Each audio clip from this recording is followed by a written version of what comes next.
ਸਨਮਾਨਯੋਗ ਗੁਰੂ ਨਿਵਾਜੀ ਸਾਧ ਸੰਗਤ ਜੀਓ, ਅੱਜ 28 ਨਵੰਬਰ ਹੈ ਤੇ SGPC ਦੇ ਕੈਲੰਡਰ ਮੁਤਾਬਕ ਅੱਜ ਮਹਾਨ ਸੂਰਬੀਰ ਸ਼੍ਰੀ ਗੁਰੂ ਗੋਬਿੰਦ ਸਿੰਘ ਸਾਹਿਬ ਮਹਾਰਾਜ ਜੀ ਦੇ ਤੀਜੇ ਸਾਹਿਬਜ਼ਾਦੇ ਬਾਬਾ ਜ਼ੋਰਾਵਰ ਸਿੰਘ ਜੀ ਦਾ ਜਨਮ ਦਿਵਸ ਹੈ। ਬਾਬਾ ਜ਼ੋਰਾਵਰ ਸਿੰਘ ਜੀ ਗੁਰੂ ਗੋਬਿੰਦ ਸਿੰਘ ਮਹਾਰਾਜ ਜੀ ਦੇ ਗ੍ਰਹਿ ਵਿਖੇ ਮਾਤਾ ਜੀਤੋ ਜੀ ਦੀ ਕੁੱਖ ਤੋਂ ਆਨੰਦਪੁਰ ਸਾਹਿਬ ਵਿਖੇ 1696 ਵਿੱਚ ਪੈਦਾ ਹੋਏ ਸਨ। ਗੁਰੂ ਸਾਹਿਬ ਜੀ ਦੇ ਜਿਹੜੇ 4 ਸਾਹਿਬਜ਼ਾਦੇ ਨੇ, ਵੱਡੇ ਸਾਹਿਬਜ਼ਾਦੇ ਬਾਬਾ ਅਜੀਤ ਸਿੰਘ ਜੀ, ਉਹ ਮਾਤਾ ਸੁੰਦਰੀ ਜੀ ਤੋਂ ਪੈਦਾ ਹੋਏ ਸਨ ਤੇ ਛੋਟੇ 3 ਸਾਹਿਬਜ਼ਾਦੇ ਮਾਤਾ ਜੀਤੋ ਜੀ ਤੋਂ ਪੈਦਾ ਹੋਏ ਸਨ। 1696 ਵਿੱਚ ਬਾਬਾ ਜੀ ਦਾ ਜਨਮ ਹੋਇਆ ਤੇ 1704 ਵਿੱਚ ਉਹਨਾਂ ਦੀ ਸ਼ਹਾਦਤ ਫਤਿਹਗੜ੍ਹ ਸਾਹਿਬ ਵਿਖੇ ਹੋਈ ਸੀ। ਆਪਾਂ ਸਾਰੇ ਜਾਣਦੇ ਹੀ ਹਾਂ ਕਿ ਇਹ 7.5 ਸਾਲਾਂ ਦੀ ਉਮਰ ਵਿੱਚ ਉਹਨਾਂ ਨੇ ਇਹ ਜਿਹੜੇ ਔਰੰਗਜ਼ੇਬੀ ਹੁਕਮ ਦੇ ਮੁਤਾਬਕ ਜ਼ੁਲਮ ਹੋ ਰਹੇ ਸਨ, ਉਹਨਾਂ ਦਾ ਡਟ ਕੇ ਮੁਕਾਬਲਾ ਕੀਤਾ ਸੀ। ਉਹਨਾਂ ਨੇ ਆਪਣੀ ਸ਼ਹਾਦਤ ਦਿੱਤੀ, ਲੇਕਿਨ ਉਹਨਾਂ ਨੇ ਆਪਣੇ ਧਰਮ ਤੋਂ ਮੁੱਖ ਨਾ ਮੋੜਿਆ। ਗੁਰਬਾਣੀ ਵਿੱਚ ਐਸਾ ਬਚਨ ਹੈ ਕਿ ਜੋ ਤਉ ਪ੍ਰੇਮ ਖੇਲਣ ਕਾ ਚਾਓ, ਸਿਰ ਧਰ ਤਲੀ ਗਲੀ ਮੇਰੀ ਆਓ, ਇਤ ਮਾਰਗ ਪੈਰ ਤਰੀਜੈ, ਸਿਰ ਦੀਜੈ ਕਾਨ ਨਾ ਕੀਜੈ।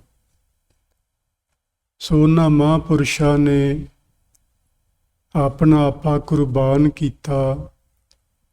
ਸਾਨੂੰ ਉਹਨਾਂ ਦੀ ਸ਼ਹਾਦਤ ਦੇ ਸਾਹਮਣੇ ਉਹਨਾਂ ਦੇ ਅੱਜ ਜਨਮ ਦਿਨ ਤੇ ਸਿਰ ਝੁਕਾਉਣਾ ਚਾਹੀਦਾ ਹੈ।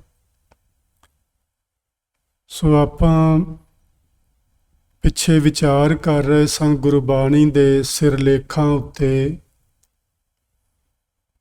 ਜੋ ਤਕਰੀਬਨ 2 ਮਹੀਨੇ ਪਹਿਲਾਂ ਆਪਾਂ ਗੁਰੂ ਨਾਨਕ ਸਾਹਿਬ ਜੀ ਦੇ ਪ੍ਰਕਾਸ਼ ਪੁਰਬ ਨੂੰ ਧਿਆਨ ਵਿੱਚ ਰੱਖਦੇ ਹਾਂ। ਗੁਰੂ ਨਾਨਕ ਸਾਹਿਬ ਜੀ ਦੀ ਅੰਮ੍ਰਿਤ ਬਾਣੀ ਜਪਜੀ ਸਾਹਿਬ ਜੀ ਦੇ ਵਿੱਚੋਂ ਕੁਝ ਵਿਚਾਰਾਂ ਆਪਾਂ ਸਾਂਝੀਆਂ ਕੀਤੀਆਂ ਹਨ, ਜੋ ਉਹਨਾਂ ਨੇ ਜਪਜੀ ਸਾਹਿਬ ਜੀ ਦੀ ਬਾਣੀ ਵਿੱਚ ਸਿਧਾਂਤ ਸਾਨੂੰ ਦ੍ਰਿੜ ਕਰਵਾਏ ਹਨ। ਸੋ ਹੁਣ ਆਪਾਂ ਮੁੜ ਗੁਰਬਾਣੀ ਸਿਰਲੇਖਾਂ ਦੀ ਲੜੀ ਪ੍ਰਾਰੰਭ ਕਰ ਰਹੇ ਹਾਂ। ਪਿੱਛੇ ਆਪਾਂ ਰਾਗ ਸੂਹੀ ਸਮਝ ਰਹੇ ਸਾਂ, ਉਹ ਵੀ ਇੱਕ ਸਿਰਲੇਖ ਹੈ ਗੁਰੂ ਗ੍ਰੰਥ ਸਾਹਿਬ ਜੀ ਦੀ ਬਾਣੀ ਅੰਦਰ। ਰਾਗ ਸੂਹੀ ਦੇ ਬਾਰੇ ਵਿਦਵਾਨਾਂ ਦਾ ਮਤ ਹੈ ਕਿ ਇਹ ਰਾਗ ਸਵੇਰੇ 2 ਘੜੀਆਂ ਦਿਨ ਚੜ੍ਹੇ ਗਾਉਣਾ ਪ੍ਰਾਰੰਭ ਕੀਤਾ ਜਾਂਦਾ ਹੈ। 3-4 ਘੰਟਿਆਂ ਦਾ ਵਕਤ ਹੁੰਦਾ ਹੈ ਹਰ ਰਾਗ ਦੇ ਗਾਇਨ ਕਰਨ ਦਾ। ਸ਼੍ਰੀ ਗੁਰੂ ਗ੍ਰੰਥ ਸਾਹਿਬ ਜੀ ਦੇ ਅੰਦਰ ਇਸ ਰਾਗ ਦਾ 15ਵਾਂ ਸਥਾਨ ਹੈ। ਯਾਨੀ 15ਵੇਂ ਨੰਬਰ ਤੇ ਇਹ ਰਾਗ ਆਉਂਦਾ ਹੈ। ਅੱਜ ਆਪਾਂ ਇਸ ਰਾਗ ਵਿੱਚੋਂ 3 ਪੁਆਇੰਟ ਲਏ ਨੇ, ਯਾਨੀ 3 ਸਿਰਲੇਖ ਹੀ ਹਨ। ਇੱਕ ਸਿਰਲੇਖ ਹੈ ਕੁਚੱਜੀ, ਇਹ ਵੀ ਰਾਗ ਸੂਹੀ ਦੇ ਅੰਦਰ ਹੈ, ਪੰਨਾ ਨੰਬਰ 762 ਉੱਤੇ ਦਰਜ ਹੈ। ਤੇ ਕੁਚੱਜੀ ਦਾ ਮਤਲਬ ਹੁੰਦਾ ਹੈ ਬੁਰੇ ਆਚਾਰ ਵਾਲੀ, ਜਿਹਦਾ ਚਾਲ ਚੱਲਣ ਚੰਗਾ ਨਾ ਹੋਵੇ। ਆਪਾਂ ਸ਼ੁੱਕਰਵਾਰ ਵਾਲੇ ਦਿਨ ਸਮਝ ਰਹੇ ਸਾਂ ਆਚਰਨ ਦੇ ਬਾਰੇ ਕਿ ਗ੍ਰਸਤੀ ਬੰਦੇ ਦਾ ਆਚਰਨ ਕਿਵੇਂ ਉੱਚਾ ਹੋ ਸਕਦਾ ਹੈ। ਤੇ ਗੁਰਮਤਿ ਨੇ ਆਪਾਂ ਨੂੰ ਇਹ ਗੱਲ ਸਮਝਾਈ ਸੀ ਕਿ ਸਾਡਾ ਆਚਰਨ ਪਰਮੇਸ਼ਵਰ ਦਾ ਨਾਮ ਜਪਣ ਨਾਲ, ਸੇਵਾ ਕਰਨ ਨਾਲ, ਪਰ ਉਪਕਾਰ ਕਰਨ ਨਾਲ ਚੰਗਾ ਬਣਦਾ ਹੈ। ਅਤੇ ਇਸ ਚੰਗੇ ਆਚਰਨ ਵਿੱਚ ਬਹੁਤ ਸਾਰੇ ਗੁਣ ਆਉਂਦੇ ਨੇ। ਜਦੋਂ ਕੋਈ ਮਨੁੱਖ ਉਹਨਾਂ ਗੁਣਾਂ ਨੂੰ ਧਾਰਨ ਕਰ ਲੈਂਦਾ ਤੇ ਉਹ ਚੰਗੇ ਆਚਾਰ ਵਾਲਾ ਬਣ ਜਾਂਦਾ ਹੈ। ਸੋ ਇਸ ਤੋਂ ਅੱਗੇ ਗੁਰੂ ਸਾਹਿਬ ਨੇ ਜਿਹੜਾ ਸਿਰਲੇਖ ਵਰਤਿਆ ਉਹ ਹੈ ਸੁਚੱਜੀ। ਕੁਚੱਜੀ ਦੇ ਬਿਲਕੁਲ ਉਲਟ ਹੁੰਦਾ ਹੈ ਸੁਚੱਜੀ, ਜਿਹਦਾ ਚਾਲ ਚੱਲਣ ਚੰਗਾ ਹੋਵੇ, ਚੱਜ ਆਚਾਰ ਵਧੀਆ ਹੋਵੇ, ਨੇਕ ਚਾਲ ਚੱਲਣ ਹੋਵੇ, ਜਿਹਦੇ ਵਿੱਚ ਸਾਰੇ ਸ਼ੁਭ ਗੁਣ ਹੋਣ, ਔਗਣ ਕੋਈ ਨਾ ਹੋਵੇ, ਉਸ ਨੂੰ ਸੁਚੱਜੀ ਆਖਦੇ ਨੇ। ਤੇ ਤੀਸਰਾ ਜਿਹੜਾ ਸਿਰਲੇਖ ਹੈ ਉਹ ਹੈ ਗੁਣਵੰਤੀ। ਇਹ ਤਿੰਨੇ ਸਿਰਲੇਖ ਬਹੁਤ ਨੇੜੇ ਨੇੜੇ ਨੇ ਔਰ ਇੱਕ ਇੱਕ ਹੀ ਸ਼ਬਦ ਇਹਨਾਂ ਦਾ ਹੈਗਾ ਹੈ ਇਹਨਾਂ ਸਿਰਲੇਖਾਂ ਦੇ ਹੇਠਾਂ। ਗੁਣਵੰਤੀ ਦਾ ਮਤਲਬ ਹੈ ਗੁਣਾਂ ਵਾਲੀ, ਜਿਹਦੇ ਵਿੱਚ ਸਾਰੇ ਹੀ ਸ਼ੁਭ ਗੁਣ ਹੋਣ ਤੇ ਔਗਣ ਕੋਈ ਨਾ ਹੋਵੇ, ਉਸ ਨੂੰ ਗੁਣਵੰਤੀ ਆਖਦੇ ਨੇ। ਸੋ ਆਪਾਂ ਇਹਨਾਂ ਤਿੰਨਾਂ ਸਿਰਲੇਖਾਂ ਦੇ ਉੱਤੇ ਅੱਜ ਵਿਚਾਰ ਕਰਨ ਦਾ ਯਤਨ ਕਰਨਾ ਹੈ। ਆਓ ਪਹਿਲੇ ਨੰਬਰ ਤੇ ਆਪਾਂ ਸਮਝਦੇ ਹਾਂ ਕੁਚੱਜੀ ਦੇ ਬਾਰੇ ਗੁਰੂ ਨਾਨਕ ਸਾਹਿਬ ਜੀ ਕੀ ਵਿਚਾਰ ਸਾਡੇ ਸਾਹਮਣੇ ਰੱਖਦੇ ਨੇ। ਮੰਝ ਕੁਚੱਜੀ ਅਮਾਵਨ ਡੋਸੜੇ, ਹਉ ਕਿਉਂ ਸ਼ਹੁ ਰਾਵਣ ਜਾਉ ਜੀਓ। ਇਹ ਜਿਹੜਾ ਸ਼ਹੁ ਸ਼ਬਦ ਇਹਨੂੰ ਸ਼ਹਿ ਵੀ ਪੜ੍ਹਿਆ ਜਾਂਦਾ ਹੈ ਤੇ ਸ਼ਹੁ ਵੀ ਪੜ੍ਹਿਆ ਜਾਂਦਾ ਹੈ। ਜਿਹੜਾ ਮੰਝ ਸ਼ਬਦ ਇਹਦੇ ਅਰਥ ਹੁੰਦੇ ਨੇ ਮੈਂ। ਇਸ ਨੂੰ ਇਹ ਸ਼ਬਦ ਨਿੰਝੇ ਨਾਲ ਇਹਦੇ ਵੱਲ ਆਪਾਂ ਧਿਆਨ ਦੇਣਾ ਹੈ। ਬਹੁਤੇ ਪਾਠ ਕਰਨ ਵਾਲੇ ਸੱਜਣ ਇਹਨੂੰ ਮੰਝ ਹੀ ਪੜ੍ਹਦੇ ਨੇ ਜੱਜੇ ਨਾਲ ਜਾਂ ਝੱਜੇ ਨਾਲ, ਪਰ ਇਹ ਨਿੰਝੇ ਦਾ ਆਪਾਂ ਧਿਆਨ ਰੱਖਣਾ। 2 ਅੱਖਰ ਇਹੋ ਜਿਹੇ ਨੇ ਗੁਰਮੁਖੀ 35 ਅੱਖਰੀ ਵਿੱਚ ਜਿਨ੍ਹਾਂ ਦੀ ਵਰਤੋਂ ਬੜੀ ਹੀ ਘੱਟ ਹੁੰਦੀ ਏ, ਲੇਕਿਨ ਜਿੱਥੇ ਕਿਤੇ ਹੁੰਦੀ ਵੀ ਉੱਥੇ ਆਪਾਂ ਇਹਨਾਂ ਦੀ ਵਰਤੋਂ ਕਰਦੇ ਹੀ ਨਹੀਂ। ਆਪਾਂ ਨੂੰ ਨਿੰਝਾ ਉਚਾਰਨਾ ਨਹੀਂ ਆਉਂਦਾ। ਤੇ ਇੱਕ ਸ਼ਬਦ ਹੈ ngੰਘਾ। ਇਹ 2 ਸ਼ਬਦ ਇਹੋ ਜਿਹੇ ਨੇ ਜਿਹੜੇ ਅਸੀਂ, ਸਾਡੇ ਵਿੱਚੋਂ ਬੜੇ ਥੋੜ੍ਹੇ ਜਿਹੇ ਲੋਕ ਇਹਨਾਂ ਦਾ ਉਚਾਰਨ ਕਰ ਸਕਦੇ ਨੇ, ਨਹੀਂ ਤੇ ਉਹ ਜੱਜਾ ਤੇ ਝੱਜਾ ਹੀ ਪੜ੍ਹ ਕੇ ਅੱਗੇ ਲੰਘ ਜਾਂਦੇ ਨੇ। ਮੰਝ ਇਹ ਨਾ ਜੀ ਮੁਲਤਾਨ ਦੀ ਭਾਸ਼ਾ ਏ, ਲਹਿੰਦੇ ਪੰਜਾਬ ਦੀ ਭਾਸ਼ਾ, ਉਹਦੇ ਵਿੱਚ ਮੈਂ ਨੂੰ ਮੰਝ ਹੀ ਆਖਿਆ ਜਾਂਦਾ ਹੈ। ਕੁਚੱਜੀ ਮੰਝ ਕੁਚੱਜੀ ਭਾਵ ਮੈਂ ਕੁਚੱਜੀ ਹਾਂ, ਮੇਰੇ ਵਿੱਚ ਕੋਈ ਚੱਜ ਆਚਾਰ ਨਹੀਂ, ਮੇਰੇ ਵਿੱਚ ਕੋਈ ਚੰਗੇ ਗੁਣ ਨਹੀਂ। ਇਹ ਪਹਿਲੇ ਪਾਤਸ਼ਾਹ ਜੀ ਆਖਦੇ ਨੇ। ਆਪਾਂ ਗੁਰਬਾਣੀ ਵਿੱਚ ਐਸਾ ਬਹੁਤ ਵਾਰੀ ਸਮਝ ਚੁੱਕੇ ਹਾਂ ਕਿ ਜਦੋਂ ਕੋਈ ਬਾਣੀਕਾਰ ਇਸ ਤਰ੍ਹਾਂ ਆਪਣੇ ਆਪ ਨੂੰ ਆਖਦਾ ਹੈ ਕਿ ਮੈਂ ਕੁਚੱਜੀ ਹਾਂ, ਇਹਦਾ ਮਤਲਬ ਇਹ ਕਦੇ ਨਹੀਂ ਲੈਣਾ ਕਿ ਗੁਰੂ ਨਾਨਕ ਸਾਹਿਬ ਦੇ ਵਿੱਚ ਕੋਈ ਚੱਜ ਆਚਾਰ ਨਹੀਂ ਸੀ, ਉਹ ਕੁਚੱਜੇ ਸਨ। ਇਸ ਤਰ੍ਹਾਂ ਕਦੀ ਨਹੀਂ ਲੈਣਾ ਇਹਦਾ ਅਰਥ।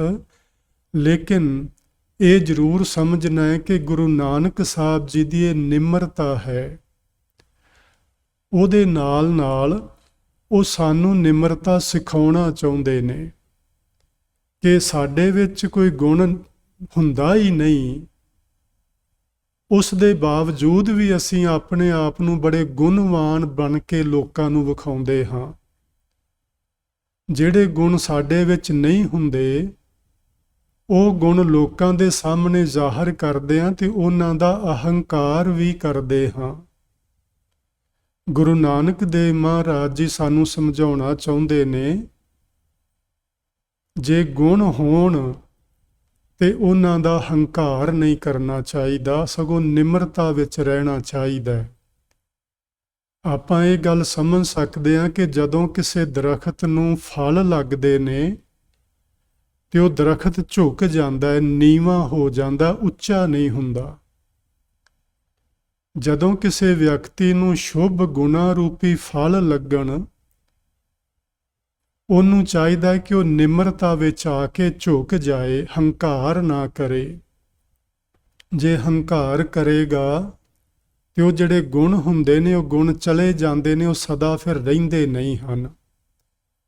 ਸੋ ਗੁਰੂ ਨਾਨਕ ਦੇਵ ਮਹਾਰਾਜ ਜੀ ਦੀ ਇੱਕ ਤੇ ਇਹ ਨਿਮਰਤਾ ਹੈ ਕਿ ਆਪਣੇ ਆਪ ਨੂੰ ਉਹ ਕੁਚੱਜੀ ਆਖਦੇ ਨੇ।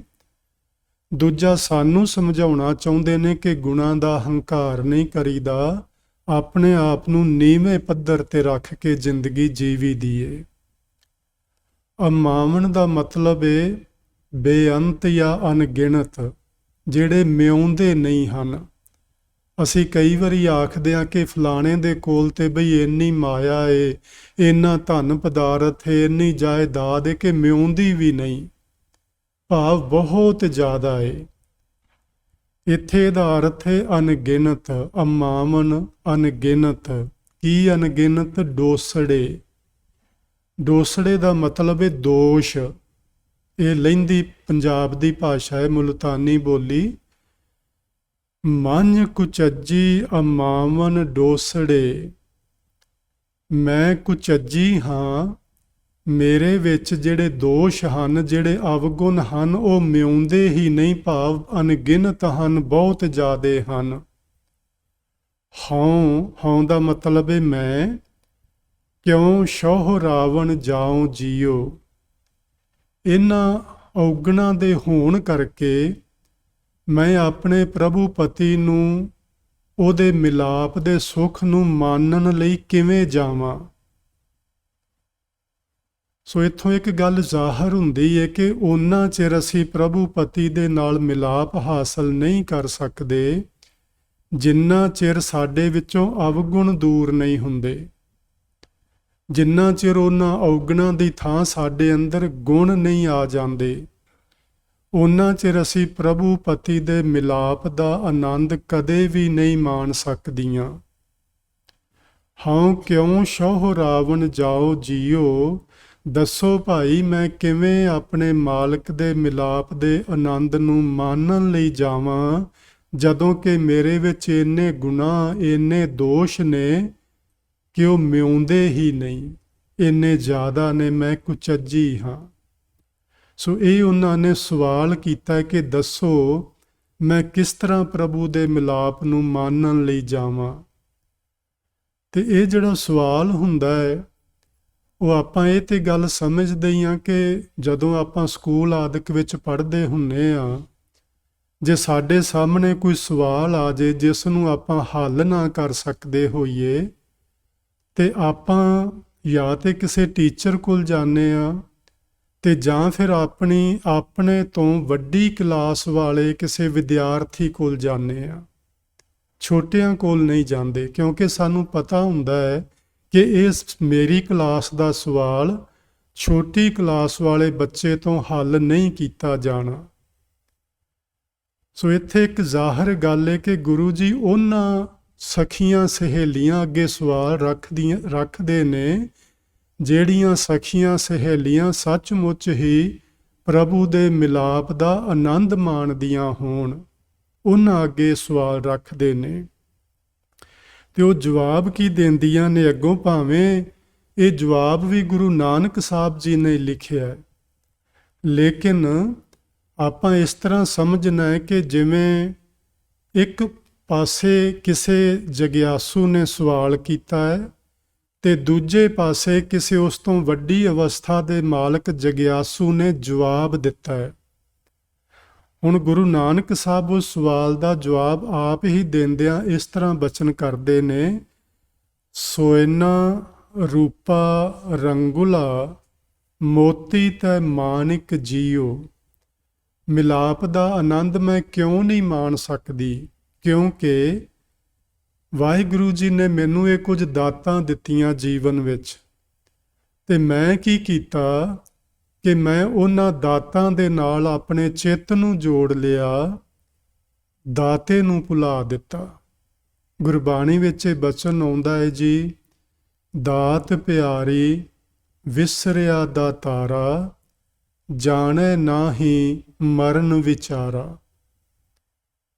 ਇਹ ਜੋ ਕੁਝ ਸਾਨੂੰ ਮਿਲਿਆ ਜ਼ਿੰਦਗੀ ਵਿੱਚ, ਉਹਨਾਂ ਦਾਤਾਂ ਦੇ ਨਾਲ ਅਸੀਂ ਚਿੱਤ ਲਗਾ ਲਿਆ, ਲੇਕਿਨ ਦਾਤਾਂ ਦੇ ਦੇਣ ਵਾਲਾ ਦਾਤਾਰ ਜਿਹੜਾ ਹੈ ਉਸ ਨੂੰ ਅਸੀਂ ਭੁਲਾ ਦਿੱਤਾ। ਸੋਇਨਾ ਰੂਪਾ ਮੈਨੇ ਚਾਂਦੀ, ਰੰਗੁਲਾ ਮੈਨੇ ਬਹੁਤ ਸੋਹਣਾ, ਮੋਤੀ ਤੈ ਮਾਣਿਕ ਜੀਓ।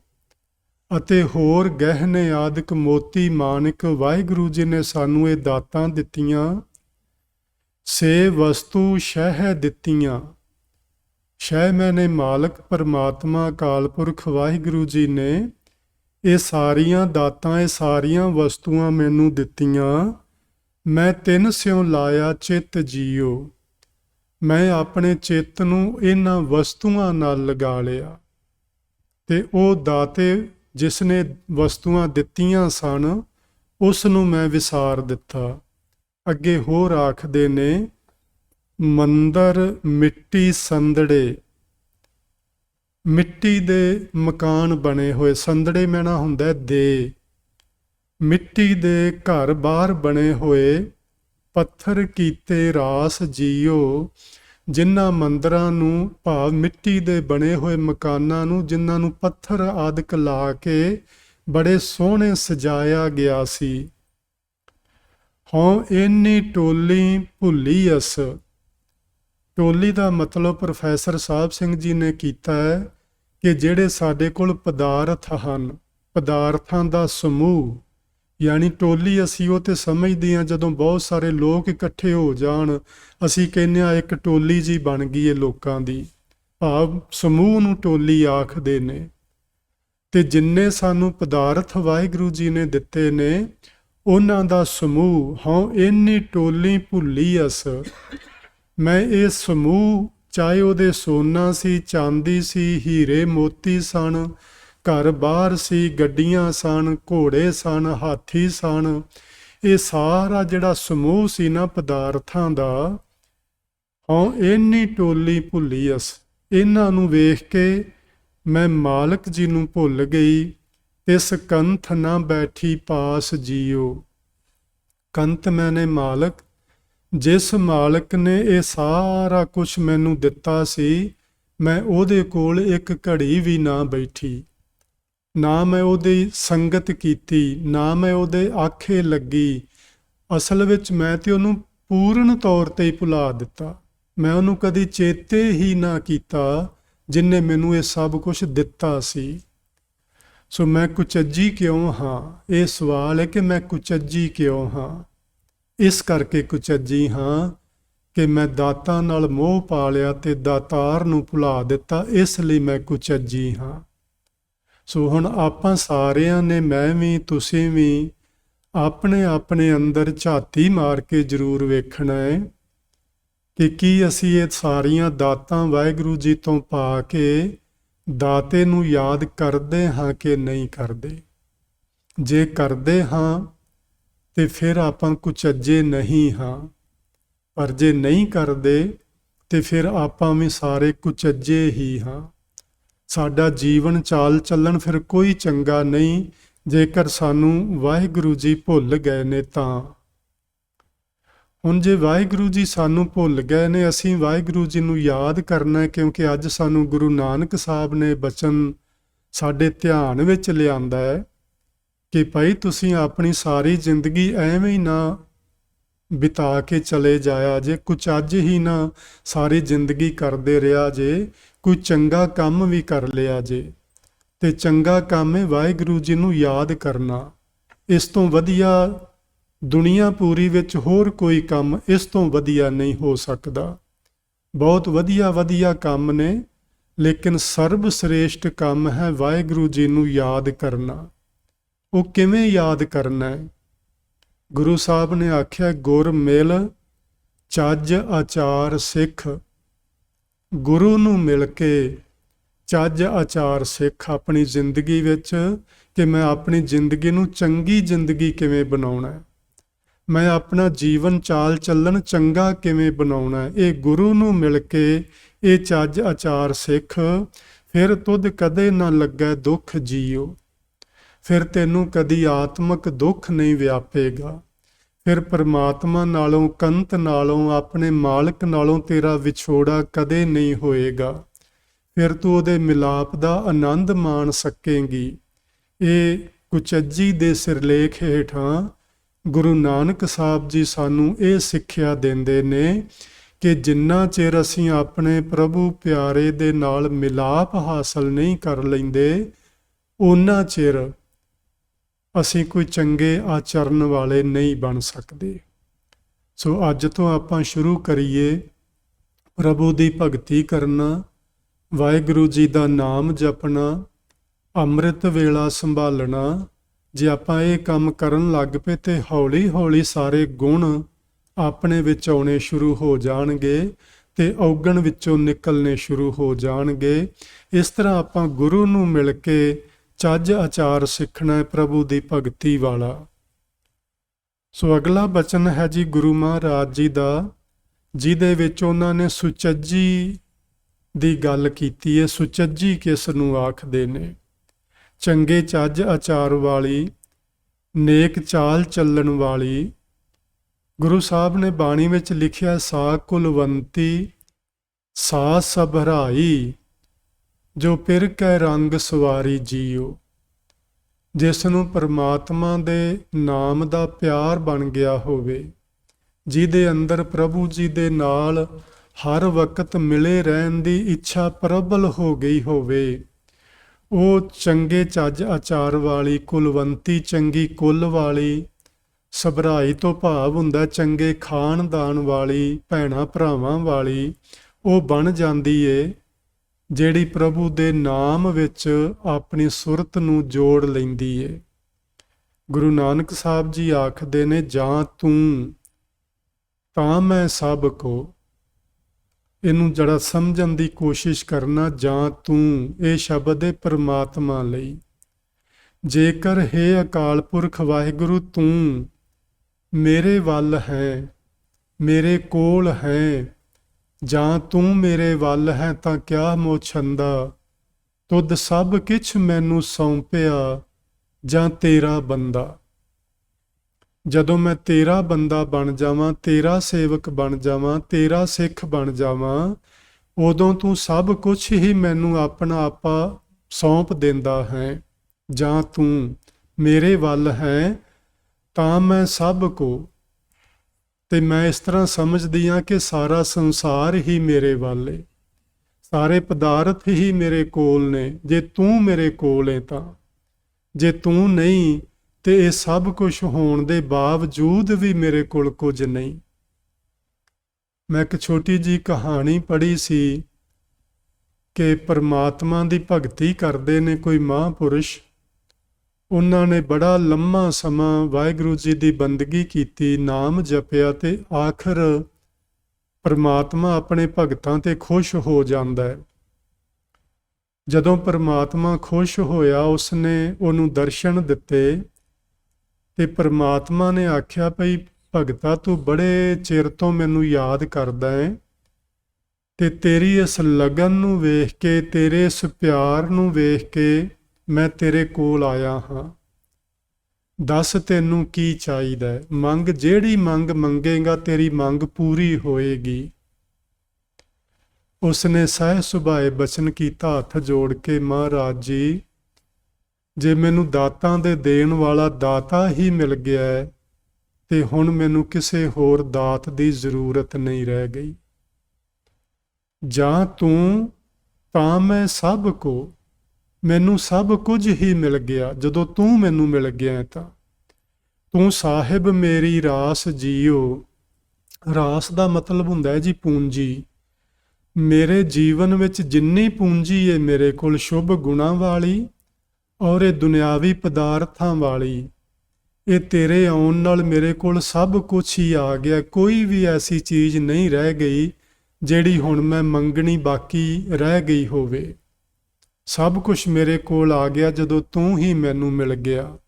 ਇਹ ਜੀ ਇਹ ਸੁਚੱਜੀ ਦੀ ਗੱਲ ਜੇ। ਸੁਚੱਜੀ ਜੀਵ ਰੂਪ ਇਸਤਰੀ ਇਸ ਤਰ੍ਹਾਂ ਪ੍ਰਭੂ ਦੀ ਭਗਤੀ ਕਰਦੀ ਏ, ਨਾਮ ਦਾ ਜਪ ਕਰਦੀ ਏ, ਤੇ ਜਦੋਂ ਪ੍ਰਭੂ ਜੀ ਦੇ ਪ੍ਰਤੱਖ ਦੀਦਾਰ ਹੁੰਦੇ ਨੇ ਉਦੋਂ ਕਹਿ ਉੱਠਦੀ ਏ ਕਿ ਹੁਣ ਮੈਨੂੰ ਕਿਸੇ ਵੀ ਚੀਜ਼ ਦੀ ਜ਼ਰੂਰਤ ਨਹੀਂ ਰਹਿ ਗਈ, ਕਿਉਂਕਿ ਹੁਣ ਤੂੰ ਮੈਨੂੰ ਮਿਲ ਗਿਆ ਹੈ। ਉਹ ਤ੍ਰਿਪਤ ਹੋ ਜਾਂਦੀ ਏ। ਅਸੀਂ ਕਈ ਵਾਰੀ ਗੱਲ ਕਰਦੇ ਹੁੰਦੇ ਆ, ਜਿੰਨੀਆਂ ਵੀ ਇੱਛਾਵਾਂ ਨੇ ਇੱਛਾ ਪੂਰਕ, ਸਰਬ ਸੁਖ ਦਾਤਾ ਹਰ, ਜਾ ਕੇ ਵਸ ਹੈ ਕਾਮ ਤੇ ਨਾ। ਕਹਿੰਦੇ ਨੇ ਜੀ ਜਦੋਂ ਪਰਮਾਤਮਾ ਮਿਲ ਜਾਏ ਸਾਰੀਆਂ ਇੱਛਾ ਪੂਰੀਆਂ ਹੋ ਜਾਂਦੀਆਂ ਨੇ। ਤੇ ਮੇਰਾ ਇਹ ਮੰਨਣਾ ਹੈ ਕਿ ਇੱਛਾ ਕੋਈ ਰਹਿੰਦੀ ਹੀ ਨਹੀਂ। ਜਦੋਂ ਪਰਮਾਤਮਾ ਮਿਲ ਜਾਏ ਨਾ, ਫਿਰ ਕੋਈ ਇੱਛਾ ਬਾਕੀ ਰਹਿ ਹੀ ਨਹੀਂ ਜਾਂਦੀ ਜਿਹੜੀ ਪੂਰੀ ਨਾ ਹੋਈ ਹੋਵੇ। ਮਨ ਸ਼ਾਂਤ ਹੋ ਜਾਂਦਾ ਹੈ, ਹੋਰ ਕੁਝ ਮੰਗਣ ਦਾ ਚੇਤਾ ਹੀ ਨਹੀਂ ਆਉਂਦਾ। ਫਿਰ ਜਾਂ ਤੂੰ ਤਾਂ ਮੈਂ ਸਭ ਕੋ, ਤੂੰ ਸਾਹਿਬ ਮੇਰੀ ਰਾਸ ਜੀਓ। ਹੇ ਵਾਹਿਗੁਰੂ, ਤੂੰ ਮੇਰਾ ਮਾਲਕ ਹੈ। ਜਦੋਂ ਤੂੰ ਮੈਨੂੰ ਮਿਲ ਗਿਆ ਹੈ ਤੇ ਸਾਰੀ ਹਰ ਪ੍ਰਕਾਰ ਦੀ ਰਾਸ ਮੈਨੂੰ ਪ੍ਰਾਪਤ ਹੋ ਗਈ ਏ। ਕੁਝ ਵੀ ਨਹੀਂ ਰਿਹਾ ਜਿਹੜਾ ਬਾਕੀ ਹੁਣ ਮੰਗਣ ਵਾਲਾ ਹੋਵੇ। ਤੋਦੇ ਅੰਤਰ ਹਉ ਸੁਖ ਵਸਾਂ। ਜਦੋਂ ਤੂੰ ਮੇਰੇ ਅੰਦਰ ਆ ਗਿਆ ਹਉ ਸੁਖ ਵਸਾਂ, ਫਿਰ ਮੈਂ ਸੁਖ ਨਾਲ ਵਸਦੀ ਹਾਂ। ਸਾਨੂੰ ਦੁੱਖ ਕਿਉਂ ਨੇ ਜੀ? ਇਹ ਦੁੱਖ ਤਾਂ ਹੀ ਨੇ, ਦੁੱਖ ਤਦੇ ਜਾਂ ਵਿਸਰ ਜਾਏ। ਜਦੋਂ ਮਾਲਕ ਜੀ ਵਿਸਰਦੇ ਨੇ ਉਦੋਂ ਹੀ ਸਾਨੂੰ ਇਹ ਹਰ ਪ੍ਰਕਾਰ ਦੇ ਦੁੱਖ ਵਿਆਪਦੇ ਨੇ। ਜਦੋਂ ਮਾਲਕ ਜੀ ਅੰਦਰ ਆ ਜਾਂਦੇ ਨੇ, ਦੁੱਖ ਖੰਭ ਲਾ ਕੇ ਉੱਡ ਜਾਂਦੇ ਨੇ, ਕੋਈ ਦੁੱਖ ਨਹੀਂ ਰਹਿੰਦਾ। ਮੈਂ ਕਈ ਵਾਰੀ ਸੋਚਦਾ ਹੁੰਨਾ ਕਿ ਸਾਨੂੰ ਸਾਰਿਆਂ ਨੂੰ ਸਰੀਰਕ ਦੁੱਖ ਤਾਂ ਹਨ। ਸਰੀਰਕ ਦੁੱਖ ਮਹਾਂਪੁਰਸ਼ਾਂ ਨੂੰ ਵੀ ਰਹੇ ਨੇ। ਸਰੀਰਕ ਦੁੱਖ ਕਈ ਵਾਰੀ ਇਤਿਹਾਸ ਪੜ੍ਹਿਆਂ ਲੱਗਦਾ ਹੈ ਕਿ ਗੁਰੂ ਸਾਹਿਬਾਨ ਨੂੰ ਵੀ ਆਏ ਨੇ। ਅਸਲ ਵਿੱਚ ਜਦੋਂ ਕਿਸੇ ਮਨੁੱਖ ਨੂੰ ਆਤਮ ਸੁੱਖ ਦੀ ਪ੍ਰਾਪਤੀ ਹੋ ਜਾਂਦੀ ਏ, ਉਦੋਂ ਸਰੀਰਕ ਦੁੱਖਾਂ ਵੱਲ ਉਹਦਾ ਧਿਆਨ ਹੀ ਨਹੀਂ ਜਾਂਦਾ। ਸਰੀਰ ਨੂੰ ਦੁੱਖ ਹੋਵੇ ਉਸ ਨੂੰ ਉਹ ਮਹਿਸੂਸ ਹੀ ਨਹੀਂ ਕਰਦੇ। ਉਹਨਾਂ ਦੀ ਹਰ ਵਕਤ ਸੁਰਤ ਉਸ ਮਾਲਕ ਨਾਲ ਜੁੜੀ ਰਹਿੰਦੀ ਏ। ਮਾਲਕ ਨਾਲ ਸੁਰਤ ਜੁੜੀ ਰਹਿਣ ਦਾ ਸਦਕਾ ਸਰੀਰਕ ਦੁੱਖ ਮਹਿਸੂਸ ਨਹੀਂ ਹੁੰਦੇ। ਆਤਮਿਕ ਸੁੱਖ ਹਮੇਸ਼ਾ ਲਈ ਫਿਰ ਬਣਿਆ ਰਹਿੰਦਾ ਹੈ। ਤੋਦੇ ਅੰਤਰ, ਜਦੋਂ ਤੂੰ ਮੇਰੇ ਅੰਦਰ ਆ ਗਿਆ ਹੈ, ਹਉ ਸੁਖ ਵਸਾਂ। ਹੁਣ ਮੈਂ ਆਤਮਿਕ ਸੁੱਖ ਦੇ ਨਾਲ ਵਸਦੀ ਹਾਂ। ਤੂੰ ਅੰਤਰ ਸ਼ਾਬਾਸ਼ ਜੀਓ। ਜਦੋਂ ਤੂੰ ਮੇਰੇ ਅੰਦਰ ਆ ਗਿਆ ਹੈ ਤੇ ਸਾਰੀ ਦੁਨੀਆ ਮੈਨੂੰ ਸ਼ਾਬਾਸ਼ ਆਖਦੀ ਏ, ਭਾਵ ਮੈਨੂੰ ਵਡਿਆਈਆਂ ਦਿੰਦੀ ਏ। ਸੰਸਾਰ ਦੇ ਵਿੱਚ ਵਡਿਆਈਆਂ ਉਸੇ ਹੀ ਪੁਰਸ਼ ਨੂੰ ਮਿਲਦੀਆਂ ਨੇ ਜਿਸ ਦੇ ਅੰਦਰ ਵਾਹਿਗੁਰੂ ਜੀ ਦਾ ਨਿਵਾਸ ਹੋ ਗਿਆ ਹੋਵੇ। ਜਿਹਦੇ ਅੰਦਰ ਵਾਹਿਗੁਰੂ ਜੀ ਦਾ ਨਿਵਾਸ ਨਹੀਂ, ਯਾਨੀ ਸੱਚ ਨਹੀਂ ਅੰਦਰ ਵਸਿਆ, ਉਹ ਉਂਝ ਹੀ ਬਨਾਵਟੀ ਗੁਣਾਂ ਦਾ ਪ੍ਰਗਟਾਵਾ ਲੋਕਾਂ ਵਿੱਚ ਕਰਦਾ ਹੈ। ਥੋੜ੍ਹੇ ਸਮੇਂ ਲਈ ਉਹ ਸ਼ਾਬਾਸ਼ ਲੋਕਾਂ ਤੋਂ ਲੈ ਵੀ ਲੈਂਦਾ ਹੈ, ਪਰ ਆਖੀਰ ਨੂੰ ਉਹ ਪਰਦੇ ਖੁੱਲ੍ਹ ਜਾਂਦੇ ਨੇ। ਸੋ ਅਸੀਂ ਕਰਨਾ ਕੀ ਏ? ਅਸੀਂ ਸੱਚ ਦੇ ਆਧਾਰ ਤੇ ਜੀਵਨ ਜਿਉਣਾ ਹੈ। ਅਸੀਂ ਗੁਣਾਂ ਨੂੰ ਧਾਰਨ ਕਰਕੇ ਨਿਮਰਤਾ ਵਿੱਚ ਆ ਜਾਣਾ ਹੈ। ਜਿਵੇਂ ਜਿਵੇਂ ਨਿਮਰਤਾ ਆਏਗੀ, ਇੱਕ ਚੰਗਾ ਮਾਰਗ ਏ, ਸੁਚੱਜਾ ਮਾਰਗ ਏ ਜ਼ਿੰਦਗੀ ਜਿਉਣ ਦਾ। ਇਹਦੇ ਤੇ ਚੱਲਦਿਆਂ, ਸੱਚੇ ਮਾਰਗ ਚੱਲਦਿਆਂ ਉਸਤਤ ਕਰੇ ਜਹਾਨ। ਸਾਰਾ ਸੰਸਾਰ ਫਿਰ ਵਡਿਆਈਆਂ ਗਾਉਂਦਾ ਹੈ, ਸਾਰਾ ਸੰਸਾਰ ਫਿਰ ਸਿਫਤਾਂ ਗਾਉਂਦਾ ਹੈ, ਜੇ ਅਸੀਂ ਸੱਚ ਦੇ ਆਧਾਰ ਤੇ ਜੀਵਨ ਜੀਵੀਏ। ਅੱਗੇ ਗੁਰੂ ਜੀ ਨੇ ਆਖਿਆ, ਕਿਆ ਮੰਗੋ ਕਿਆ ਕਹਿ ਸੁਣੀ, ਮੈਂ ਦਰਸ਼ਨ ਭੂਖ ਪਿਆਸ ਜੀਓ। ਜਦੋਂ ਤੂੰ ਮੈਨੂੰ ਮਿਲ ਗਿਆ ਹੈ ਤੇ ਹੁਣ ਮੈਂ ਤੇਰੇ ਕੋਲੋਂ ਕੀ ਮੰਗਾਂ? ਮੰਗਣ ਦੀ ਕੋਈ ਗੁੰਜਾਇਸ਼ ਹੀ ਨਹੀਂ ਰਹੀ, ਕੋਈ ਜ਼ਰੂਰਤ ਹੀ ਨਹੀਂ ਰਹੀ। ਕਿਆ ਕਹਿ ਸੁਣੀ, ਮੈਂ ਕੀ ਆਖਾਂ ਤੇ ਕੀ ਕਿਸੇ ਕੋਲੋਂ ਸੁਣਾ ਤੇਰੇ ਬਾਰੇ, ਜਦੋਂ ਤੂੰ ਮੈਨੂੰ ਮਿਲ ਹੀ ਗਿਆ ਹੈ। ਮੈਂ ਦਰਸ਼ਨ ਭੂਖ ਪਿਆਸ ਜੀਓ। ਜਿਹੜੀ ਮੇਰੇ ਮਨ ਵਿੱਚ ਤੇਰੇ ਦਰਸ਼ਨਾਂ ਦੀ ਭੁੱਖ ਤੇ ਪਿਆਸ ਲੱਗੀ ਹੋਈ ਸੀ, ਤੇਰੇ ਦਰਸ਼ਨਾਂ ਦੇ ਨਾਲ ਉਹ ਖਤਮ ਹੋ ਗਈ ਏ। ਲੇਕਿਨ ਮੇਰੇ ਮਨ ਦੀ ਇੱਕ ਇੱਛਾ ਅਜੇ ਵੀ ਬਾਕੀ ਏ ਕਿ ਜੇ ਮੈਨੂੰ ਕੁਝ ਚਾਹੀਦਾ ਜ਼ਿੰਦਗੀ ਵਿੱਚ ਤੇ ਉਹ ਇੱਕੋ ਹੀ ਗੱਲ ਚਾਹੀਦੀ ਏ, ਤੇਰੇ ਦਰਸ਼ਨਾਂ ਦੀ ਭੁੱਖ ਤੇ ਤੇਰੇ ਦਰਸ਼ਨਾਂ ਦੀ ਪਿਆਸ। ਇਹ ਕਦੀ ਵੀ ਮੇਰੀ ਪੂਰੀ ਨਾ ਹੋਵੇ, ਇਹ ਮੈਨੂੰ ਹਮੇਸ਼ਾ ਹੀ ਬਣੀ ਰਹੇ, ਇਹ ਹਮੇਸ਼ਾ ਹੀ ਲੱਗੀ ਰਹੇ।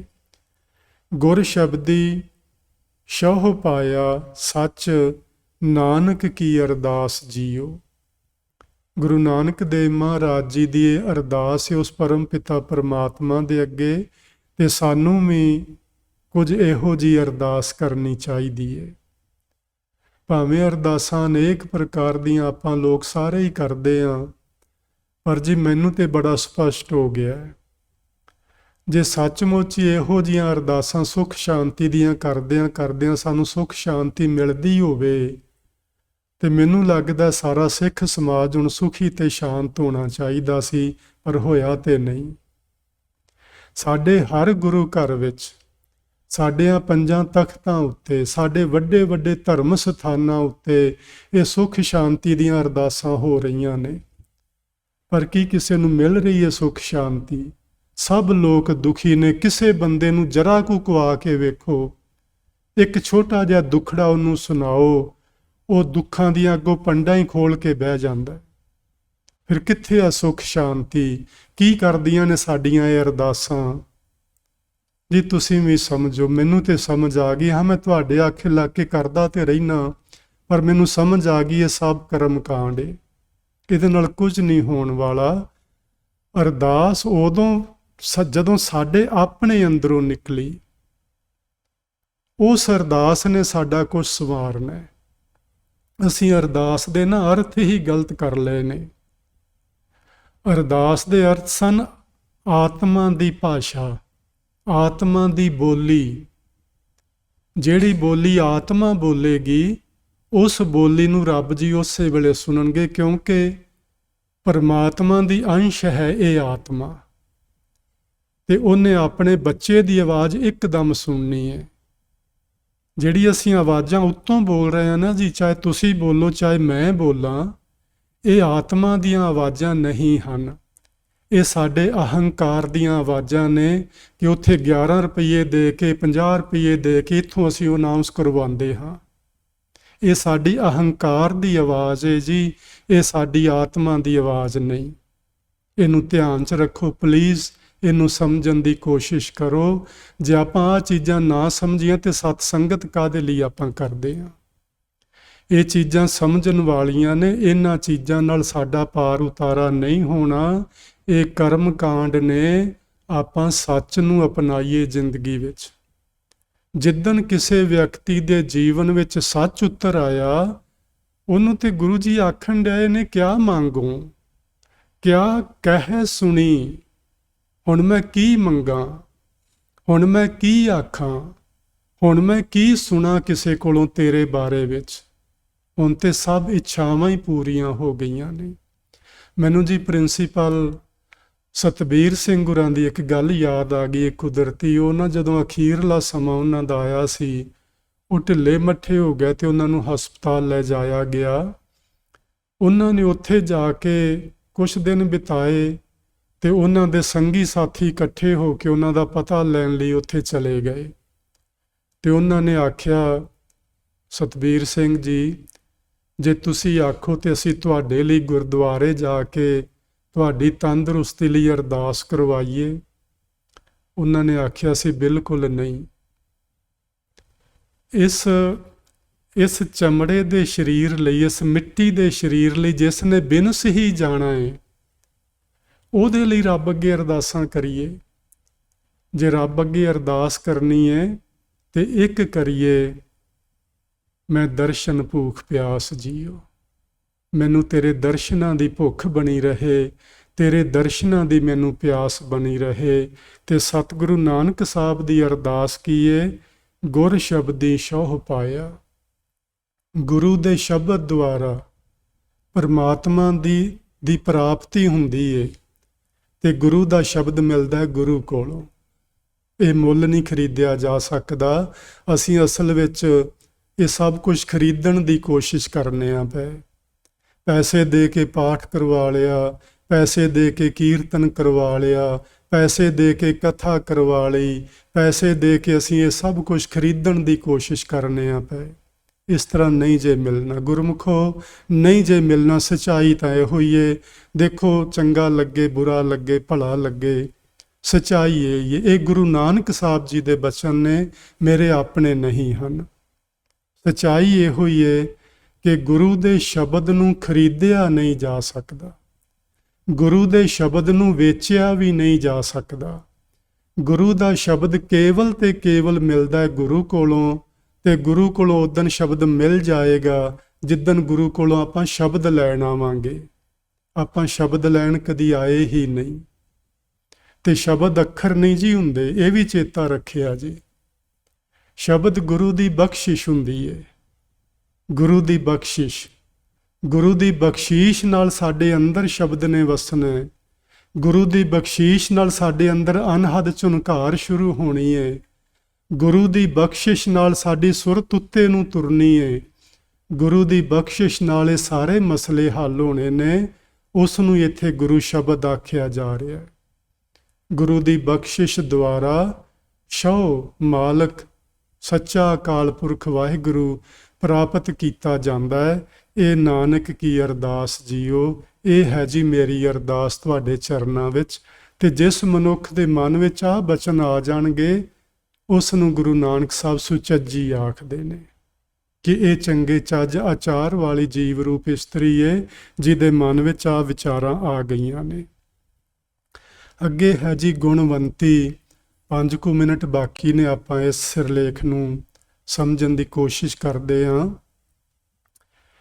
ਗੁਣਵੰਤੀ ਦਾ ਮਤਲਬ ਹੈ ਗੁਣਾਂ ਵਾਲੀ, ਜਿਹਦੇ ਵਿੱਚ ਕੋਈ ਔਗਣ ਨਹੀਂ, ਉਹ ਗੁਣਵੰਤੀ ਏ। ਹੁਣ ਇੱਥੇ ਗੁਰੂ ਨਾਨਕ ਸਾਹਿਬ ਆਖਦੇ ਨੇ, ਜੋ ਦੀਸੈ ਗੁਰ ਸਿੱਖੜਾ ਤਿਸ ਨਿਵ ਨਿਵ ਲਾਗੋਂ ਪਾਏ ਜੀਓ। ਆਖਾਂ ਬਿਰਥਾ ਜੀ ਕੀ ਬਿਰਥਾ ਕੀ ਏ, ਗੁਰ ਸੱਜਣ ਦੇਹ ਮਿਲਾਏ ਜੀਓ। ਆ ਹੈ ਜੀ ਦੀ ਬਿਰਥਾ। ਬਿਰਥਾ ਮੈਨੇ ਅਰਦਾਸ, ਬਿਰਥਾ ਮੈਨੇ ਪੀੜਾ, ਬਿਰਥਾ ਮੈਨੇ ਮੇਰੇ ਦਿਲ ਦੀ ਦਰਦ। ਆਹ ਹੈ ਕਿ ਮੈਨੂੰ ਮੇਰਾ ਸੱਜਣ ਮਿਲ ਪਵੇ, ਜਿਹਦੇ ਤੋਂ ਜਨਮਾਂ ਜਨਮਾਂਤਰਾਂ ਤੋਂ ਵਿਛੜ ਕੇ ਮੈਂ ਚੋਟਾਂ ਖਾ ਰਹੀ ਹਾਂ, ਮੈਂ ਦੁਖੀ ਹੋ ਰਹੀ ਹਾਂ। ਤੁਹਾਨੂੰ ਪਤਾ ਹੈ ਨਾ ਜੀ, ਛੁੱਟੜ ਇਸਤਰੀ ਦਾ ਕੀ ਹਾਲ ਹੁੰਦਾ ਹੈ। ਇੱਥੇ ਸਾਨੂੰ ਸਭਨਾਂ ਨੂੰ ਗੁਰੂ ਜੀ ਕੁਚੱਜੀ ਆਖਦੇ ਨੇ, ਸੁਚੱਜੀ ਆਖਦੇ ਨੇ, ਗੁਣਵੰਤੀ ਆਖਦੇ ਨੇ। ਅਸੀਂ ਸਾਰੇ ਜੀਵ, ਤੇ ਜਿਹੜੀਆਂ ਆਪਣੇ ਮਾਲਕ ਤੋਂ ਵਿਛੜ ਗਈਆਂ ਨੇ, ਉਹਨਾਂ ਨੂੰ ਕਦੀ ਸੁੱਖ ਨਹੀਂ ਮਿਲਣ ਵਾਲਾ। ਉਹਨਾਂ ਨੇ ਸਾਰੀ ਜ਼ਿੰਦਗੀ ਹੀ ਨਹੀਂ, ਕਈ ਜਨਮ ਦੁੱਖ ਵਿੱਚ ਹੀ ਬਿਤਾਣੇ ਨੇ। ਜੋ ਦੀਸੈ ਗੁਰ ਸਿੱਖੜਾ ਤਿਸ ਨਿਵ ਨਿਵ ਲਾਗੋਂ ਪਾਏ ਜੀਓ। ਕੋਈ ਗੁਰੂ ਦਾ ਸਿੱਖ ਮਿਲ ਜਾਏ। ਆਪਾਂ ਕਈ ਵਾਰੀ ਨਾ ਜੀ, ਆਪਾਂ ਇੱਕ ਹੁਕਮਨਾਮਾ ਗੁਰੂ ਮਹਾਰਾਜ ਜੀ ਦੀ ਬਾਣੀ ਵਿੱਚੋਂ ਆਉਂਦਾ ਹੈ, ਕੋਈ ਜਨ ਹਰਿ ਸਿਉ ਦੇਵੈ ਜੋਰ। ਕੋਈ ਰੱਬ ਦਾ ਪਿਆਰਾ ਮੈਨੂੰ ਮੇਰੇ ਮਾਲਕ ਨਾਲ ਮਿਲਾ ਦੇਵੇ। ਚਰਨ ਗਹੋਂ ਮੈਂ ਉਹਦੇ ਪੈਰ ਫੜ ਲਵਾਂ। ਬਕੋਂ ਸ਼ੁਭ ਰਸਨਾ ਮੈਂ ਉਹਦੇ ਆਦਰ ਦੇ ਵਿੱਚ ਮੁਖ ਤੋਂ ਬਚਨ ਬੋਲਾਂ। ਦੀਜੈ ਪ੍ਰਾਣ ਅਕੋਰ ਮੇਰੇ ਪ੍ਰਾਣ ਉਹਦੇ ਤੋਂ ਨਿਸ਼ਾਵਰ ਕਰ ਦਿੱਤੇ ਜਾਣ। ਜਿਹੜਾ ਗੁਰੂ ਦਾ ਸਿੱਖ ਮੈਨੂੰ ਮੇਰੇ ਮਾਲਕ ਦੀਆਂ ਗੱਲਾਂ ਸੁਣਾਵੇ, ਮੈਨੂੰ ਉਹਦੇ ਨਾਲ ਜੋੜ ਦੇਵੇ, ਮੈਨੂੰ ਪ੍ਰੇਰਨਾ ਕਰੇ ਮੇਰੇ ਅੰਦਰ ਨੂੰ। ਜੋ ਦੀਸੈ ਗੁਰ ਸਿੱਖੜਾ, ਉਹਦੇ ਮੈਂ ਪੈਰੀਂ ਪੈ ਜਾਵਾਂ। ਤੇ ਕੀ ਆਖਾਂ, ਬਿਰਥਾ ਜੀ ਕੀ, ਆਪਣੇ ਜੀ ਦੀ ਬਿਰਥਾ ਉਹਦੇ ਅੱਗੇ ਰੱਖਾਂ, ਮੈਂ ਉਹਨੂੰ ਦੱਸਾਂ। ਤੇ ਜੀ ਦੀ ਬਿਰਥਾ ਇਹ ਦੱਸਾਂ, ਗੁਰ ਸੱਜਣ ਦੇਹ ਮਿਲਾਏ ਜੀਓ। ਮੇਰੇ ਤੇ ਬਈ ਮਿਹਰਬਾਨੀ ਕਰੋ, ਮੈਨੂੰ ਵੀ ਗੁਰੂ ਸੱਜਣ ਸੱਚਾ ਪਾਤਸ਼ਾਹ ਉਹ ਮੈਨੂੰ ਵੀ ਮਿਲਾ ਦਿਓ। ਗੁਰੂ ਜੀ ਨੇ ਆਖਿਆ, ਜਦੋਂ ਮੈਂ ਉਹਨਾਂ ਗੁਰਸਿੱਖਾਂ ਦੇ ਕੋਲੇ ਜਾ ਕੇ ਬੇਨਤੀ ਕੀਤੀ ਤੇ ਉਹਨਾਂ ਨੇ ਸਗੋਂ ਮੈਨੂੰ ਸੁਹੇਲਾ ਜਿਹਾ ਮਾਰਗ ਦੱਸਿਆ। ਆਪਾਂ ਕਈ ਵਾਰੀ ਜੀ ਗੱਲ ਕਰਦੇ ਹੁੰਦੇ ਆ ਭਈ ਗੁਰੂ ਨੇ ਤੇ ਰਾਹ ਦੱਸਣਾ ਹੈ, ਚੱਲਣਾ ਆਪ ਪੈਣਾ ਹੈ। ਚੱਲ ਕੇ ਨਹੀਂ ਗੁਰੂ ਜੀ ਨੇ ਜਾਣਾ, ਚੱਲਾਂਗੇ ਆਪਾਂ, ਰਾਹ ਗੁਰੂ ਜੀ ਦੱਸਣਗੇ। ਕੀ ਰਾਹ ਦੱਸਿਆ? ਇਤ ਮਾਰਗ ਚੱਲੇ ਭਾਈੜੇ, ਗੁਰ ਕਹਿ ਸੋ ਕਾਰ ਕਮਾਏ ਜੀਓ। ਭਾਈ ਜੋ ਗੁਰੂ ਆਖਦਾ ਉਹ ਕੰਮ ਕਰਿਆ ਕਰੋ। ਇਹੋ ਹੀ ਇਹ ਮਾਰਗ, ਇਹੋ ਹੀ ਇਹ ਰਸਤਾ ਸੱਚਖੰਡ ਨੂੰ ਜਾਂਦਾ। ਇਸ ਸੱਚਖੰਡ ਦੇ ਰਸਤੇ ਤੇ ਜੇ ਜਾਣਾ ਹੈ, ਅਧਿਆਤਮ ਦੇ ਮਾਰਗ ਤੇ ਜੇ ਚੱਲਣਾ ਹੈ, ਗੁਰ ਕਹਿ ਸੋ ਕਾਰ ਕਮਾਏ ਜੀਓ। ਫਿਰ ਅੱਗੇ ਆਖਿਆ, ਤਿਆਗੇ ਮਨ ਕੀ ਮਤੜੀ, ਵਿਸਾਰੇ ਦੂਜਾ ਭਾਉ ਜੀਓ। ਆਪਣੇ ਮਨ ਦੀ ਮੱਤ ਨੂੰ ਤਿਆਗ ਦਿਓ, ਗੁਰੂ ਦੀ ਮੱਤ ਲੈ ਲਵੋ। ਗੁਰ ਕੀ ਮੱਤ ਤੂੰ ਲੇਹ ਏ ਆਣੇ, ਭਗਤ ਬਿਨਾ ਬਹੁ ਡੂਬੇ ਸਿਆਣੇ। ਤਿਆਗੇ ਮਨ ਕੀ ਮਤੜੀ, ਵਿਸਾਰੇ ਦੂਜਾ ਭਾਵ ਜੀਓ। ਦੂਜਾ ਭਾਵ ਯਾਨੀ ਵਾਹਿਗੁਰੂ ਜੀ ਨੂੰ ਛੱਡ ਕੇ ਜੋ ਅਸੀਂ ਪਦਾਰਥਾਂ ਨਾਲ ਪਿਆਰ ਪਾਇਆ ਹੋਇਆ ਹੈ, ਉਸ ਦਾ ਵੀ ਭਾਈ ਤਿਆਗ ਕਰ ਦੇ। ਇਉਂ ਪਾਵੈ ਹਰ ਦਰਸਾਵੜਾ, ਨਹਿ ਲੱਗੈ ਤੱਤੀ ਵਾਓ ਜੀਓ। ਇਹ ਗੁਣਵੰਤੀਆਂ ਨੇ ਦੱਸਿਆ ਜੀ, ਗੁਰਸਿੱਖਾਂ ਨੇ ਦੱਸੀ ਇਹ ਗੱਲ ਕਿ ਜੇ ਤੂੰ ਮਨ ਦੀ ਮੱਤ ਤਿਆਗ ਦੇਵੇਂ, ਦੂਜਾ ਪਿਆਰ ਪਦਾਰਥਾਂ ਦਾ ਤਿਆਗ ਦੇਵੇਂ, ਇਸ ਮਾਰਗ ਤੇ ਚੱਲੇ, ਗੁਰੂ ਦੀ ਦੱਸੀ ਹੋਈ ਕਾਰ ਨੂੰ ਕਰੇ, ਇਉਂ ਪਾਵੇਂ ਹਰ ਦਰਸਾਵੜਾ। ਵਾਹਿਗੁਰੂ ਜੀ ਦਾ ਦਰਸ਼ਨ ਹੋ ਜਾਏਗਾ, ਨਹਿ ਲੱਗੈ ਤੱਤੀ ਵਾਓ ਜੀਓ। ਤੇ ਤੇਰੇ ਜੀਵਨ ਵਿੱਚ ਫਿਰ ਤੈਨੂੰ ਤੱਤੀ ਵਾਹ ਨਹੀਂ ਲੱਗੇਗੀ, ਭਾਵ ਕਦੀ ਦੁੱਖ ਨਹੀਂ ਆਵੇਗਾ ਜ਼ਿੰਦਗੀ ਦੇ ਵਿੱਚ। ਸੋ ਅੱਜ ਦੀ ਵਿਚਾਰ ਆਪਾਂ ਇੱਥੇ ਹੀ ਸਮਾਪਤ ਕਰਦੇ ਹਾਂ ਤੇ ਮੈਂ ਆਸ ਰੱਖਦਾ ਹਾਂ ਕਿ ਤੁਸੀਂ ਜੋ ਮੈਂ ਬਚਨ ਕਈ ਵਾਰੀ ਠੰਡੇ ਤੱਤੇ ਜੇ ਆਖੀ ਜਾਂਦੇ ਨੇ, ਭਾਈ ਇਹ ਬਚਨ ਗੁਰੂ ਦੇ ਨੇ, ਉਹ ਮੇਰੇ ਰਾਹੀਂ ਤੁਹਾਡੇ ਤੱਕ ਪਹੁੰਚਦੇ ਨੇ। ਤੁਹਾਨੂੰ ਲੱਗਦਾ ਹੈ ਖਰੇ ਮੈਂ ਆਖਦਾ ਪਿਆ, ਮੈਂ ਨਹੀਂ ਜੀ ਆਖਦਾ। ਇਹ ਗੁਰੂ ਨਾਨਕ ਸਾਹਿਬ ਨੇ ਆਪਾਂ ਨੂੰ ਆਖਿਆ, ਜੋ ਕੁਝ ਵੀ ਆਖਿਆ। ਸੋ ਆਪਾਂ ਨੂੰ ਚਾਹੀਦਾ ਕਿ ਗੁਰੂ ਨਾਨਕ ਸਾਹਿਬ ਦੇ ਬਚਨਾਂ ਨੂੰ ਜ਼ਿੰਦਗੀ ਵਿੱਚ ਅਪਣਾਈਏ, ਤਾਂ ਹੀ ਸਾਨੂੰ ਪੂਰਾ ਸਤ ਸੰਗਤ ਦਾ ਲਾਭ ਮਿਲਣਾ ਹੈ। ਜੇ ਆਪਾਂ ਉਹਨਾਂ ਦੇ ਬਚਨਾਂ ਨੂੰ ਅੱਖੋਂ ਪਰੋਖੇ ਕਰ ਛੱਡਿਆ ਤੇ ਭਾਈ ਜ਼ਿੰਦਗੀ ਵਿੱਚ ਫਿਰ ਸਾਨੂੰ ਪੂਰਾ ਸਤ ਸੰਗਤ ਦਾ ਲਾਭ ਨਹੀਂ ਮਿਲੇਗਾ। ਮਿਲੇਗਾ ਤਾਂ ਜ਼ਰੂਰ, ਪਰ ਪੂਰਾ ਨਹੀਂ ਮਿਲੇਗਾ। ਸੋ ਆਪਾਂ ਗੁਰੂ ਮਹਾਰਾਜ ਦੇ ਦੱਸੇ ਹੋਏ ਗੁਣਾਂ ਨੂੰ ਜੀਵਨ ਵਿੱਚ ਅਪਣਾਉਣਾ ਹੈ। ਅਗਲੇ ਐਤਵਾਰ ਨੂੰ ਆਪਾਂ ਜਿਹੜਾ ਸਿਰਲੇਖ ਹੈ ਲਾਵਾਂ, ਉਹਨਾਂ ਨੂੰ ਸਮਝਣਾ ਹੈ। ਭਾਵੇਂ ਲਾਵਾਂ ਸਿਰਲੇਖ ਨਹੀਂ ਹੈ ਜੀ ਕੋਈ, ਪਰ ਅਸੀਂ ਬਣਾ ਲਿਆ ਹੋਇਆ ਹੈ। ਉਹ ਨਾ ਇੱਕ ਛੰਤ ਹੈ, ਗੁਰੂ ਰਾਮਦਾਸ ਮਹਾਰਾਜ ਜੀ ਦਾ ਉਚਾਰਿਆ ਹੋਇਆ। ਪਿੱਛੇ ਆਪਾਂ ਛੰਤ ਤੇ ਸਮਝ ਲਿਆ ਸੀ, ਛੰਤ ਕਿਸ ਨੂੰ ਆਖਦੇ ਨੇ, ਪਰ ਲਾਵਾਂ ਅਸੀਂ ਨਾ ਉਹ ਛੰਤ ਕਹਿਣ ਦੀ ਬਜਾਏ ਅਸੀਂ ਹਮੇਸ਼ਾ ਕਹਿੰਦੇ ਲਾਵਾਂ ਦਾ ਪਾਠ ਕਰਨਾ ਹੈ ਜਾਂ ਲਾਵਾਂ ਦਾ ਪਾਠ ਸੁਣਨਾ ਹੈ। ਸੋ ਇਸ ਲਈ ਮੈਂ ਚਾਹਿਆ ਕਿ ਮੈਂ ਇਹ ਲਾਵਾਂ ਦਾ ਜਿਹੜਾ ਸਿਰਲੇਖ ਹੈ ਇਹ ਵੀ ਤੁਹਾਡੇ ਨਾਲ ਸਾਂਝਾ ਕਰਾਂਗਾ ਕਿ ਲਾਵਾਂ ਕੀ ਨੇ, ਕਦੋਂ ਲਿਖੀਆਂ ਗਈਆਂ, ਕਿਉਂ ਲਿਖੀਆਂ ਗਈਆਂ, ਇਹਨਾਂ ਦੇ ਮਤਲਬ ਕੀ ਨੇ। ਸੰਖੇਪ ਵਿੱਚ ਆਪਾਂ ਅਗਲੇ ਐਤਵਾਰ ਨੂੰ ਸਮਝਣ ਦੀ ਕੋਸ਼ਿਸ਼ ਕਰਾਂਗੇ। ਅੱਜ ਤੁਸੀਂ ਬੜੇ ਪਿਆਰ ਨਾਲ ਬੈਠ ਕੇ ਗੁਰੂ ਨਾਨਕ ਸਾਹਿਬ ਮਹਾਰਾਜ ਜੀ ਦੇ ਬਚਨ ਸੁਣੇ ਨੇ, ਉਹਨਾਂ ਲਈ ਆਪ ਸਾਰੀ ਸੰਗਤ ਦਾ ਦਿਲੋਂ ਧੰਨਵਾਦ ਕਰਦਾ ਹਾਂ। ਪਿਆਰ ਨਾਲ ਆਖੋ ਜੀ, ਵਾਹਿਗੁਰੂ ਜੀ ਕਾ ਖਾਲਸਾ, ਵਾਹਿਗੁਰੂ ਜੀ ਕੀ ਫਤਿਹ।